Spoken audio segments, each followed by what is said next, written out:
Welcome to another episode of We Went Fast. This is Brett Smith, the editor, t-shirt folder, and intern, and I'm going to read for you Modem Killer, James Stewart versus LaRocco's Leap. But first, a little backstory. Like most things at We Went Fast, this started with a photo. Jeff Kardas took a picture that I love. He took it at Redbud in 2002, and I simply wanted to know the story behind it. But we took it one step further and made a product out of this because we wanted to celebrate this photo even more. So with the help of Tim Glasspool, we took that photo, illustrated it, and made it a part of the We Went Fast artwork series, which you can find for $25 at wewentfast.com/shop. The shop is how I can afford to keep telling you awesome stories. We also have shirts, hats, books, and small accessories. Need to send someone a gift? I can ship anywhere on your behalf. So think fast, wewentfast.com/shop.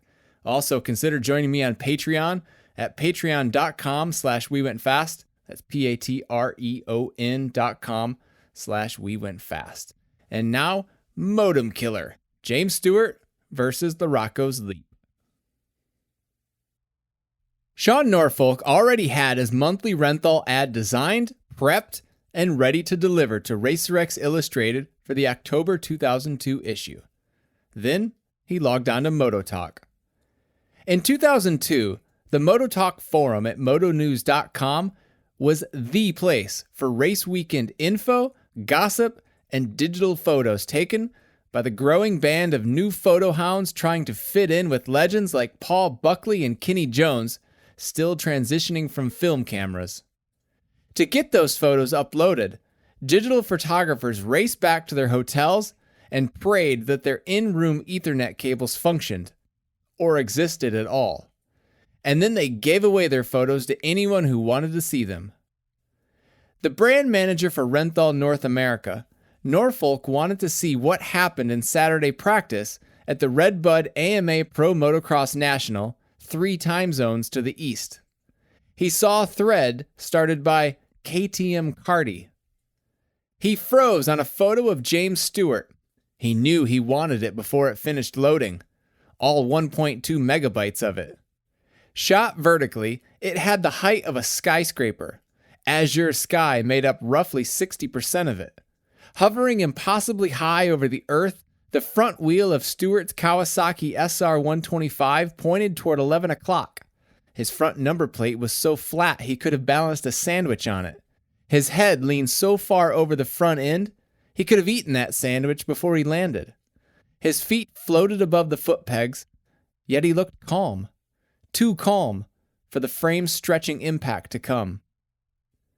Steve Brune, MotoTalk's overlord and the airline engineer turned digital moto photo revolutionary, would have called an image like this a modem killer. KTM Kardas. Jeff Kardas had a day job, and shooting photos of dirt bike racers wasn't it. He worked in information technology for a big telecom firm and raced District 12 events in northern Ohio in the 1980s and 1990s.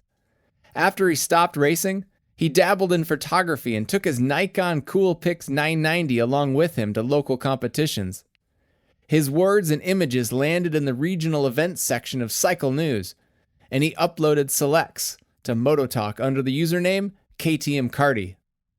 He built an online relationship with Brune, who, it turned out, only lived a few hours away in Pittsburgh. They met up and Brune sold Kardas a camera body and lens, a 2.7 megapixel Nikon D1 with a 24x70 lens. Kardas studied camera terminology and techniques from his couch. He read manuals and tutorials to understand how to set exposure and the meaning of shutter speed and ISO, and when the Arena Cross series came to the Midwest, he leaned on Ohio riders Jeff Gibson and Willie Browning for press access. Another door opened when Team Green News wanted Gavin Graysick photos. A search led to Kardas, who attended the local events where Graysick competed. Kardas became a key contributor to TGN, and in 2002 he attended a handful of pro motocross nationals on behalf of the Quarterly that focused on Kawasaki's Team Green program. All this coincided with the rookie season of Stewart, arguably the most high-profile anticipated graduate in Team Green history. His job that weekend was to report on Stewart and the other young Kawasaki riders racing amateur day. When he heard chatter about the 16-year-old rookie wanting to jump LaRocco's leap, he lugged his gear to the west side of the facility and found an infield spot between the second and third landings of the approximately 125-foot triple jump. Named after Mike LaRocco, LaRocco's leap is an Evel Knievel hold-it-wide-open-for-the-fans type of obstacle created in the early 1990s by Redbud's Tim Ritchie and eventual two-time pro motocross champion Mike LaRocco.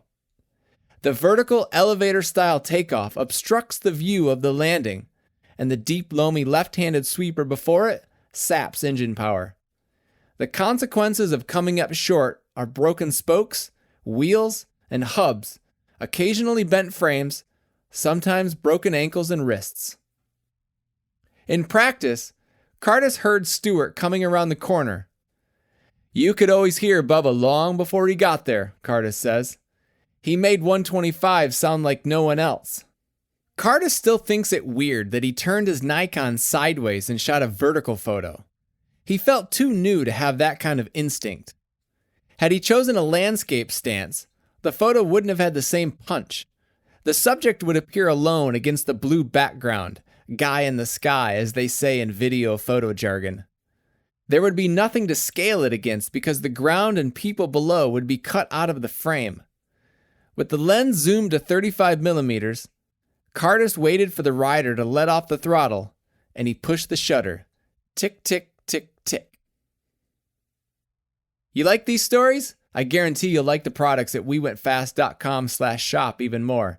Clean designs and a carefully curated collection, the shop has shirts, art, hoodies, hats, and accessories. Every order is personally fulfilled by me. Let me show you the We Went Fast experience. And if you need to send a gift, I can help by shipping directly on your behalf. Think fast. wewentfast.com/shop. Begging Bubba. Jeremy Albrecht changed 2 frames that weekend.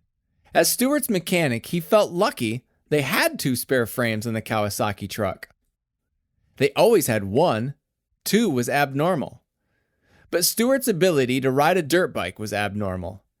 Historically, Kawasaki says it gives bikes new frames every 6 races, no matter what. Stewart's steel frame 125s got swapped every 3 races, sometimes after only 1. Rick Ash, Kawasaki's engine builder, said Stewart's piston, rings, and reed valve pedals were replaced after every single moto because the rings developed flat spots at the exhaust bridge. He's the only guy that I ever watched that actually scared me with how fast he was, Ash says. That speed was a stress test for the motorcycles and the people who built them. Stewart even broke cylinder studs. After the 2002 Southwick National at round 4, they switched from titanium cylinder studs to steel because one broke off on the starting line after the sight lap and ultimately cost them the moto win. Because of Team Green news, Kardas often hung around the Kawasaki truck, and he distinctly recalls the heat that radiated off Stewart's exhaust pipe. The metal turned shades of purple he didn't think were possible. When the series arrived at Redbud that summer, Stewart asked a lot of questions about LaRocco's leap. He studied recordings of races from earlier years and wanted to know more about the jump. They told him to forget about it. "You're going to be 3 to 4 seconds a lap faster than everyone else," Kawasaki's team manager Bruce Sternstrom says he told his young franchise rider. "You don't need to do LaRocco's leap." His youthful exuberance got the best of him. He didn't make it the first time he tried it.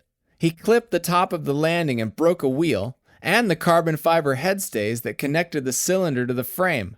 Albrecht tried to put new ones on, but they didn't fit, so he knew he had issues with the frame. He removed the triple clamps and pulled out a tool Kawasaki developed to measure its steel frames. The head tube was off by 12 millimeters. Ash recalls the rear end being so far out of true that they lost 1 inch of wheel clearance. He just ruined that bike, Ash says. Albrecht and Ash changed the frame between practices. An AMA official came over to certify and sticker it, and Stewart went out and tried it again. This was the practice where Kardas got his photo. Spectator footage shows how hard Stewart worked to cover the distance. He threw his upper body toward the front end of the motorcycle so hard that his head appears to pass the front fender. Since his 125 wasn't quite enough to make the monstrous leap, he created more momentum and distance from his own body.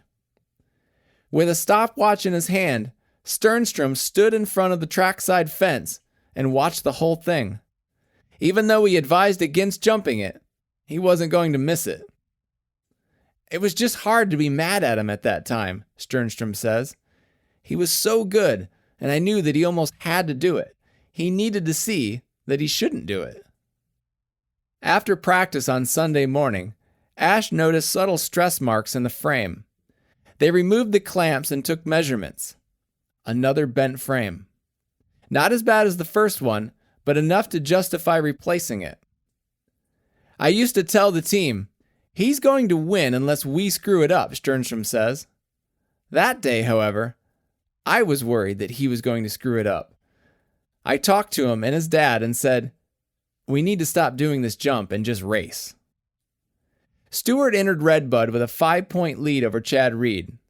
He went 2-1 in the motos and won the overall, extending his points lead on Reed, who finished first and 22nd. Stewart didn't jump LaRocco's leap the afternoon of the race. Stop the presses. Kardas knew he had something special. He could tell even through the mediocre quality of the Nikon's rear display. He contacted Team Green News as soon as he could. What should I do with this, he asked. His editor said, get it on Moto Talk. It instantly became an early entry into Stewart's vast collection of OMG impossible to believe pics and clips. The photo disappeared the same evening it went up, though.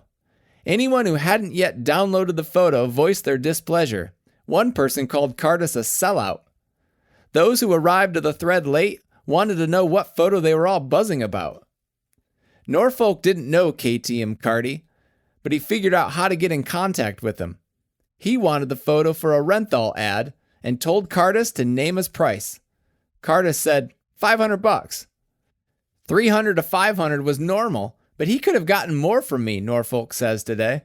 I probably would have paid $1,000. That pic was so epic. They agreed on the price, and Norfolk asked Kardas if he would remove the image from MotoTalk, which happened within 2 hours of the original upload. The photo appeared on the back cover of Racer X with small copy printed next to Stewart's back. Yeehaw, it said in black sans serif font.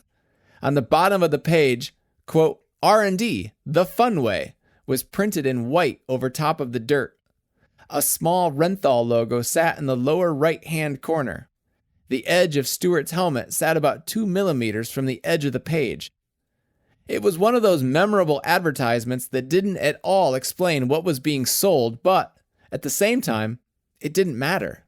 You couldn't forget this image if you tried. Norfolk even said he asked the designer to leave off the logo entirely. They molded over and decided their boss, the late Jim Hale, would probably roast them for that one. Gosh, that image is so, Norfolk says, trailing off. I could see it in my mind, and I haven't seen it in 10 years. This was the first money I made from a straight-up advertisement, Kardas says. The exposure from this one photo led to more phone calls from Norfolk. One Industries hired him for the entire 2003 season, and by the time he was laid off from his telecom job in 2004, Kardas had a legitimate side business going. Kardas is still at the races. Follow him at @CardyPhoto, and then thank him for turning that camera sideways on that sunny afternoon in July 2002. Thanks for listening. Leave a rating and a review, please. Then go treat yourself at wewentfast.com/shop and consider joining me at patreon.com/wewentfast. That's patreon.com/wewentfast.